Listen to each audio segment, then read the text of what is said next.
All right. So I gotta talk about the things that have been on my mind lately as I'm watching the news like I'm 100 or like I'm 85. But I think that in the last few weeks, I have come to the conclusion that I was wrong about politics. I think I was bamboozled by politics, and I thought that somehow they would be able to solve our problems, and that was a mistake. Couldn't have been more wrong in that end. I think I've also come to the conclusion that everything is religious war. Like at the very core of all history and all war and all struggle, it's all religious struggle.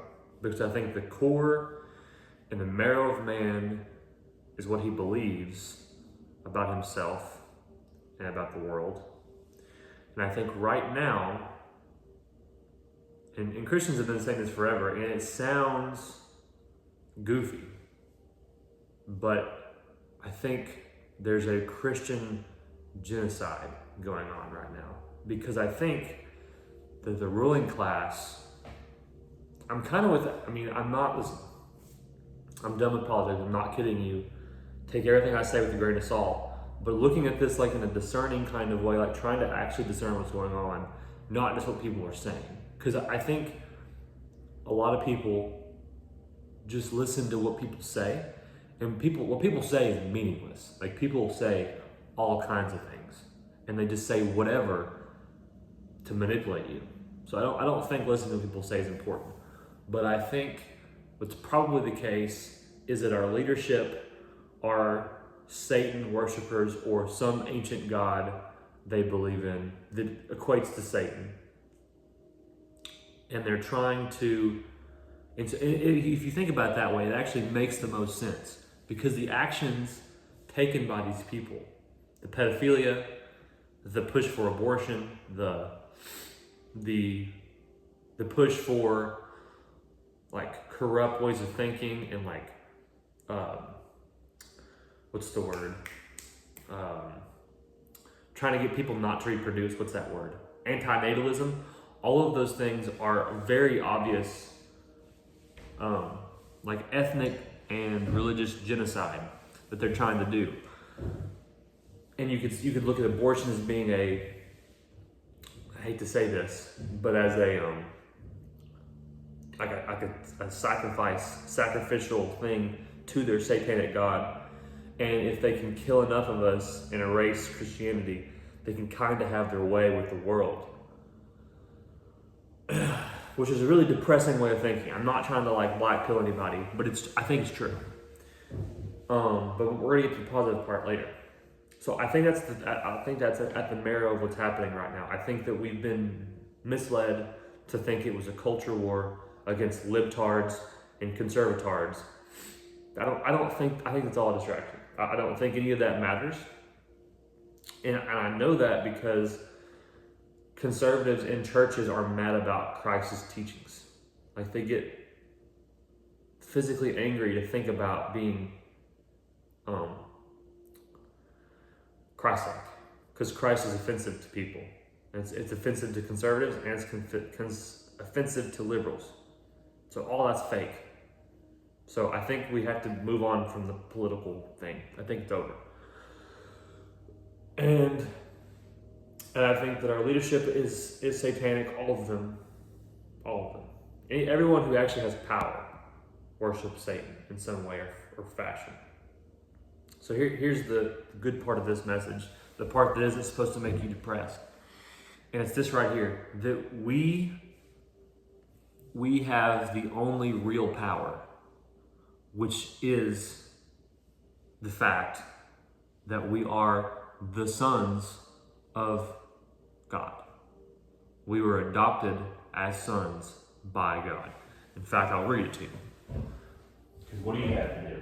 You would be watching this video if you had something to do. And I wouldn't be making it if I had something to do. So let's go to Romans. Romans 8 specifically. I think Romans 8, if you're going to read one chapter in the Bible, read Romans 8.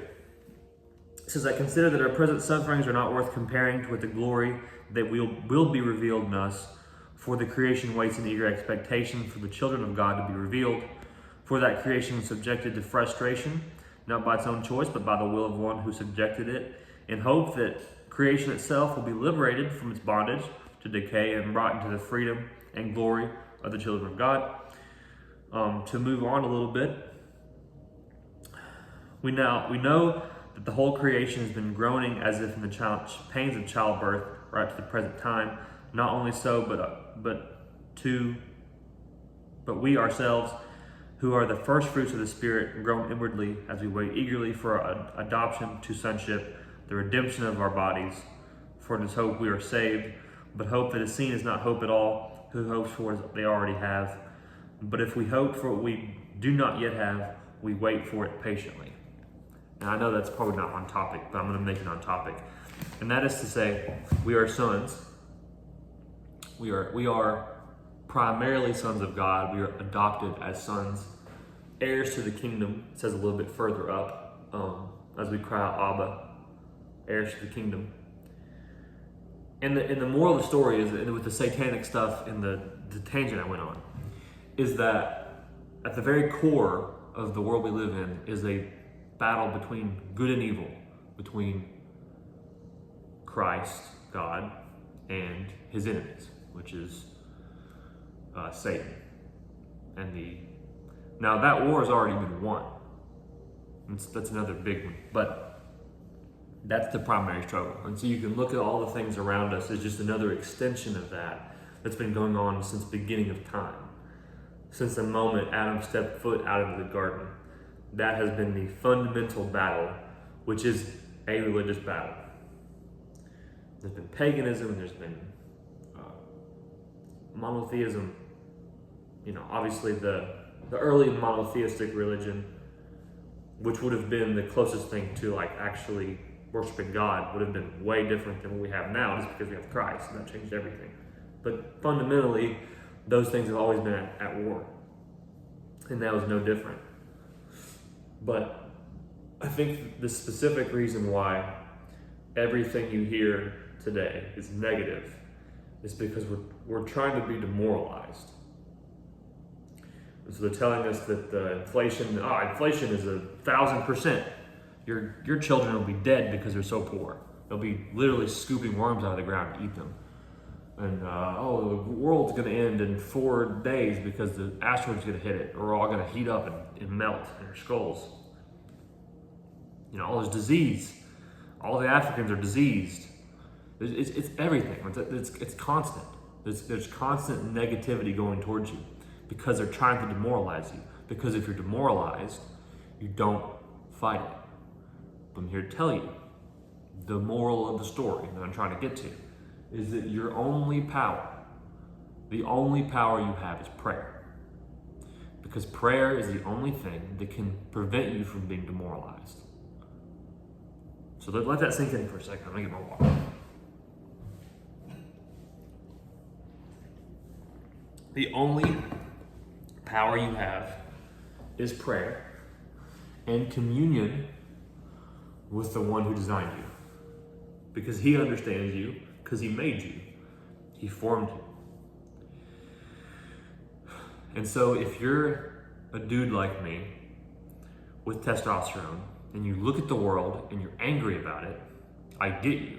I feel you. It is bad. But you have to understand the only thing you can do is pray. And that's something your grandma would have told you. And I get how that sounds. I understand how goofy that sounds. But understand, the only power you have, the only real power you have is prayer. Is focusing on what is actually good and letting that transform you into the kind of person who can change things. Because we cannot put our trust in politics anymore. Politics is over. Like, if the Epstein thing, what does Jay Dyer say? The Epstein jet, I don't know. He says Epstein in a weird way.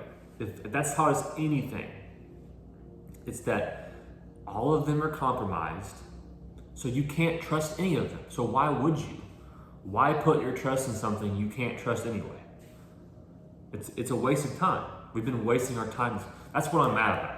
I'm not mad that Donald Trump was on Epstein Island. I'm mad that I wasted my time thinking somebody could solve problems that nobody can solve because they're all in on it anyway. They're all in on it anyway. And we were misled. We were bamboozled.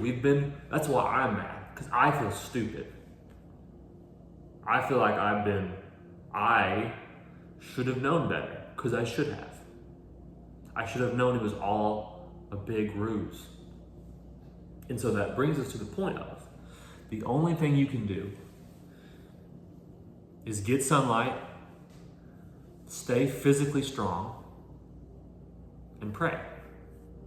Because there will be a time when you will be called on to act. I don't know how, but you will be. And what they want the most out of us is to be demoralized and physically weak. And if we're neither, we're the most dangerous thing in the world. A strong person with hope is the most dangerous thing in the world to the powers that be. 1,000 of us is dangerous, wildly dangerous. They want you to be weak. They want you to be fluorinated. They want your brain to not work. They want to, on my phone, I'm talking to my phone. They want your balls to be microwaved because they want you to be weak. That's what they want. And they want you to be demoralized. They want you to be sitting in your dark room, doom scrolling, thinking about how bad you have it and how little hope there is for you. That's the thing they want the most. What they don't want is a physically strong, hopeful Christian. Man, that's the most dangerous thing they can have. Someone with agency, someone who can do things, that's dangerous. Because revolutions have happened because there's 1,000 of those guys. I think that the statistic on the Revolutionary War was it wasn't 5%. Maybe it was 10% of eligible fighting age males did the American Revolution. Like, that's how dangerous you are. That's what I'm trying to say. Is that there's so little that can stop them if enough of us are in the right headspace. And so, to wrap this all up, give up on it. Let the ship sink. Accelerationism, whatever. Let the ship sink. It's sinking anyway. Don't be on the boat when it sinks. Go to the island. It's over here. It's always been there. And you've been watching people jump off the boat. I'm telling you, if you're still on the boat, this is your time to jump off the boat before the whole thing sinks. Because pretty soon, they're going to be having you eat bugs. Both sides. The conservatives want you to eat bugs just as much as the libtards do. So if you want freedom, you want something that you can actually put your hope in that will not fail you. Because Christ isn't going to fail you. He'll never fail you. We know this. If you want something you can actually place your hope in that will not fail you, and you don't want to be weakened mentally and physically for the rest of your life until you're old and weak and you're watching as they rape everything you know, if you don't want that, then jump. The kingdom of heaven is at hand. It always has been and always will be. And if you can take the time to go to that island, to that kingdom, I think it will radically change everything about you. And you won't be this sad doomer. Oh, I'm so sad. Oh, everything sucks. And this is that way. And oh, the economy. It's like you sound like a drone. Like, do you hear yourself? Yeah, you say that. It's all you've ever heard. You sound like a boomer right now. Are you a boomer? Are you that manipulative? Are you that easily manipulated? That you're just going to repeat whatever you've heard? Are you kidding me? Oh, everything's over. It's over for you, bro. That's really. You know what that sounds like to me? It sounds like a boomer saying something about the economy. So you're just as bad as a boomer. That should really hurt. I don't know. Listen, I'm not trying to hurt people. I'm not trying to make you feel bad about yourself. I'm just saying, bail out, bail it, bail, go, jump off the bridge, jump off the boat. It's over.